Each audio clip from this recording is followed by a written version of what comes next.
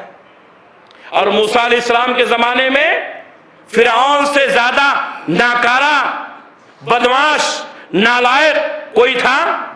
نہیں، لیکن پھر بھی اللہ تبارک و تعالیٰ نے حضرت موسیٰ اور ہارون علیہ السلام کو کہا کہ فرعون کے پاس جاؤ، فَقُولَا لَهُ قَوْلًا لَيِّنًا، اور فرعون کے پاس جا کر کے نرمی سے بات کرنا۔ اللہ تعالیٰ کہتا موسیٰ فرعون ذرا سرکش ہو گیا ہے، جا 2-4 ہاتھ دے، میں دیکھ رہا ہوں۔ نہیں کہا، نرمی سے بات کرو۔ آج ہمارے نوجوان لڑ جاتے ہیں، آج ہمارے نوجوان بحث کرتے ہیں، فائدہ سے زیادہ نقصان۔ تو ہمارے اندر نرمی ہونی چاہیے۔ اسی طریقے سے کوئی آدمی کسی برائی میں ملوث ہے، کوئی شرک میں، کوئی بدعت میں، آپ کو سمجھانا ہے، آپ کو بتانا ہے، لیکن اس کے شرک سے آپ نفرت کریں، اس کی بدعت سے آپ نفرت کریں، اس آدمی سے نفرت نہ کریں۔ آج ہمارے بہت سارے لوگ، کوئی آدمی مشرک ہے، ہم اس سے بات نہیں کریں گے، کوئی آدمی بدعتی ہے، ہم اس سے بات نہیں کریں گے۔ ارے بھائی، بات نہیں کرو گے تو تبلیغ کون کرے گا؟ ہمیں اس آدمی سے نفرت نہیں ہے۔